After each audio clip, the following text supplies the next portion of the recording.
Capítulo 3. La maldición familiar.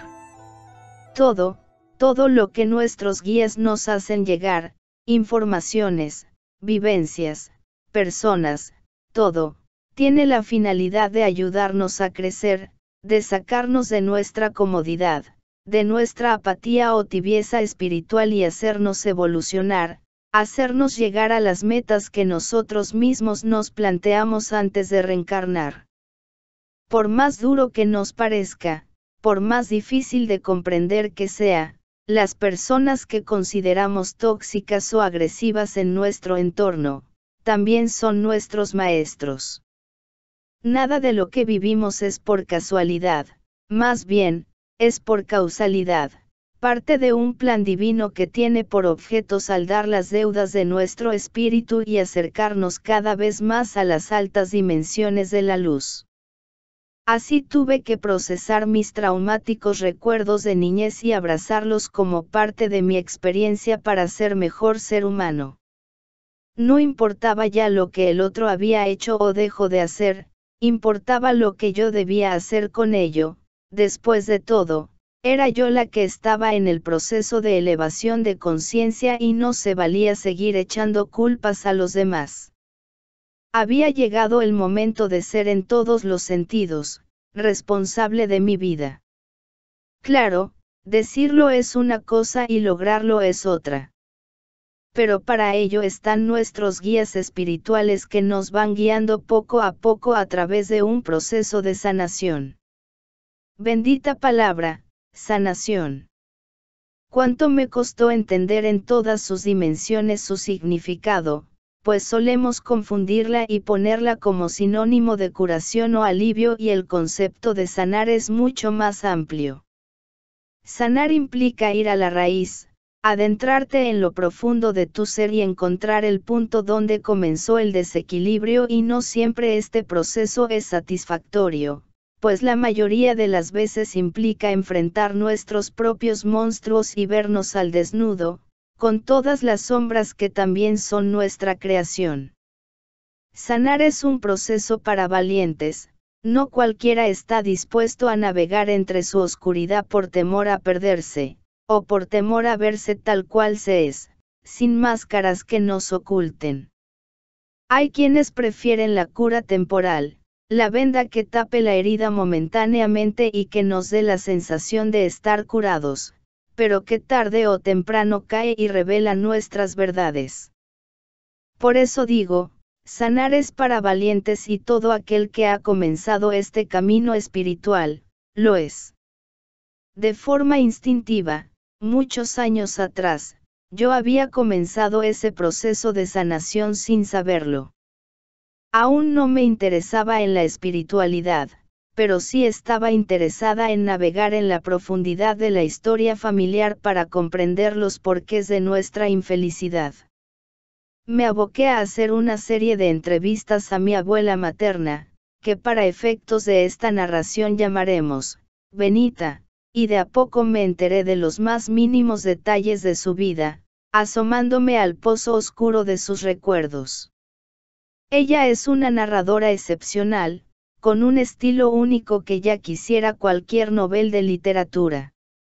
Siendo analfabeta, no conoce de formas, ni reglas, pero naturalmente tiene el toque que hacía sabroso, deleitable cada uno de sus relatos. Para efectos prácticos les diré que estructuraba sus narraciones en 3 partes, primero haciendo un resumen rápido para que sepas de qué va la historia y engancharte, luego contándote todo a detalle y al final terminaba sintetizando lo más importante, las frases relevantes que le llamaron la atención. Siempre el mismo proceso natural e instintivo en su conversación. Una delicia que hizo de esos días los más memorables recuerdos de mi juventud.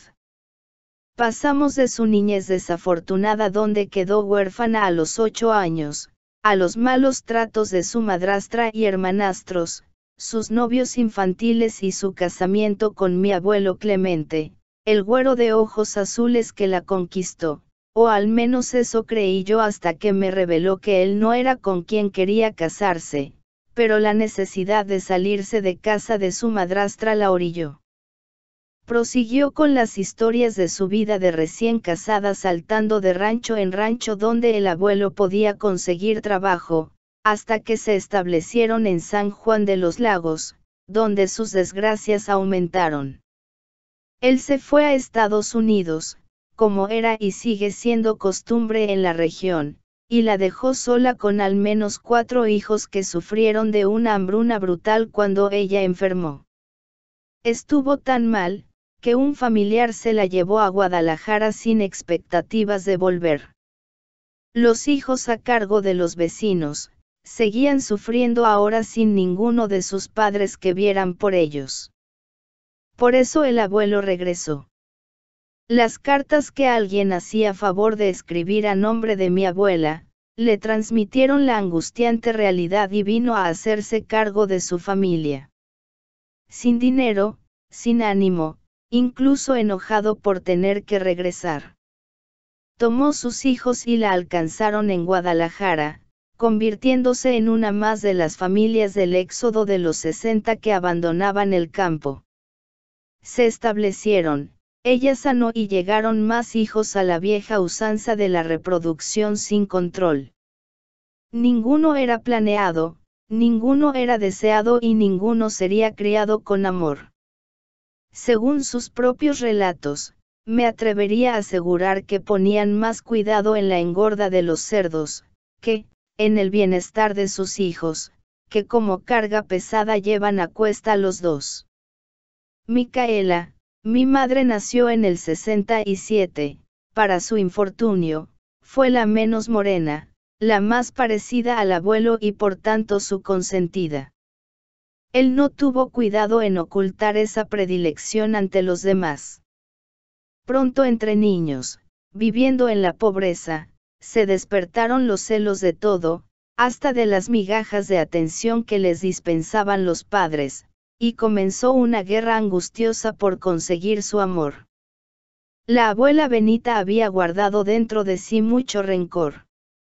Sentía que el mundo estaba en su contra, que conspiraba para dañarla y que las personas eran sus enemigos sin motivo ni razón. Eso la orilló a criar a sus hijos como serpientes venenosas, una contra la otra, sin piedad, sin consideración. Todos eran enemigos de todos, solo se hacían alianzas cuando había un beneficio mutuo de acabar con el otro, pero la alianza se rompía cuando no soportaban el choque de sus propias sombras y volvían a agazaparse las serpientes salvajes para el siguiente encuentro. Y en medio de todo, yo, mirando desde pequeña la autodestrucción sistemática de los lazos familiares, de lo poco que quedaba del ser familia, aprendiendo sin darme cuenta las técnicas del odio, la hipocresía y la traición. Mientras recopilaba sus historias, en mi juventud, a los 18 años, me sentía asqueada de nuestro pasado y me preguntaba si habría una mejor forma de vivir. Todavía no conocía nada más, como les digo, cualquier expresión de amor había sido aniquilada de nuestras vidas. Salvo un tímido abrazo en tu cumpleaños o en Navidad, lo demás era un desierto, una eterna sequía del más mínimo rastro de humanidad. Mis propias historias se me revelaban a la par de las suyas, uniendo cabos de la masacre emocional que conformábamos como clan. Resonaban los recuerdos amargos de las discusiones y eventos que presencié en mi infancia y se aclaraban unos cuantos porqués. Así identifiqué entre los hijos de mis abuelos, mis tíos, una inesperada casualidad, algo hasta cómico si lo pensamos, pero entre más lo reflexionaba, más me parecía real. Cada uno de ellos podría personificar fielmente un pecado capital. No los mencionaré porque no es mi intención hacer juicio de nadie, solo era un ejercicio analítico, un diagnóstico de nuestro estatus familiar, pero sí, pereza, odiaba trabajar y gustaba de hacer tratos sospechosos con otros, avaricia, acumulaba riquezas y prestaba dinero con altos y vergonzosos intereses aún a sus hermanos caídos en desgracia, gula, se complacía en los placeres y excesos, lujuria, había acaecido por una enfermedad de transmisión sexual, ira, explotaba contra todo y contra todos, victimizándose hasta del viento que escuchaba pasar, envidia, se la pasaba presumiendo sus privilegios y señalando que en todos los puntos, era mejor que los demás y soberbia, bueno, soberbia era mi mamá. Analizando esto me di cuenta que incluso podría sugerir un nuevo pecado capital, indiferencia. Ser indiferente también debería ser pecado capital. En fin, toda una colección de perfeccionadas habilidades que habían desarrollado estos personajes, con la finalidad de sobrevivir al ambiente tóxico familiar. No los puedo culpar. Cada quien hace lo que puede y no siempre puede mucho, no en esas condiciones con tan evidente carencia de amor en su andar. Además, buscar culpables no sirve de nada, se analizan los hechos para llegar al origen y nada más. Ya le tocará a cada quien recorrer su camino y sanar o bien, no hacerlo, el libre albedrío sigue siendo la máxima en este planeta. Muchos no solo no eligieron sanar, sino que transmitieron a sus propios hijos esas habilidades maquiavélicas para odiar, les enfermaron el alma, les drenaron la alegría de vivir y ahora son parte de esa estúpida maldición familiar, sí, la maldición de no saber amar. Escudriñé el árbol familiar en búsqueda de aliados y encontré 3 o 4 que al igual que yo, estaban decididos a no participar de la maldición familiar. Se habían convertido en adultos responsables, padres amorosos que se negaban a perpetuar el odio en el alma de sus hijos. Eso me dio mucha satisfacción. Entre ellos estaban la dulce prima Lorena con su eterna sonrisa contagiosa y una vibra tan alegre que disipaba cualquier tempestad, el simpático primo Ezequiel y su hermano Alberto, quienes eran padres y esposos dedicados a su familia, protectores como ninguno y buenos hombres de verdad, y por supuesto mi querida prima Seila, quien, a pesar de su vida realmente sufrida al lado de su madre, Ira, no desistía en su empeño de un día ver la vida con amor y aprender a brillar. En un inicio Seila, afectada por las manipulaciones de Ira, me pidió que la adoptara y me convirtiera en su mamá. Me dio ternura su petición y me vi a mí misma reflejada en ella, buscando siempre llenar ese hueco que deja la ausencia materna, mas tuve que decirle que no. Mis reflexiones al respecto me habían llevado a un entendimiento de nuestra situación desde una perspectiva de la espiritualidad mayor. Nacemos donde debemos nacer, estamos donde debemos estar. Son pruebas a nuestra madurez espiritual que debemos aprender a superar.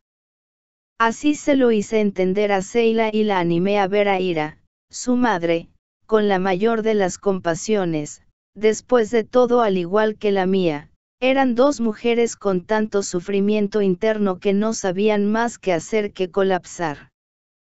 Pero sus colapsos arrasaron con mis ganas de vivir. Acertó a decir la joven Seila con las heridas abiertas que toda una vida sin amor, habían dejado en ella. Lo sé, le contesté con esa seguridad que te da haber sobrevivido al mismo infierno.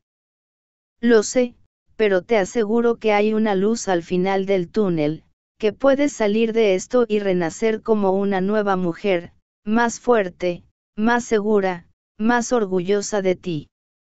Le ofrecí mi ayuda no como madre sustituta, sino como prima, como amiga, como guía para navegar por ese proceso para sanar y dejar atrás la maldición familiar.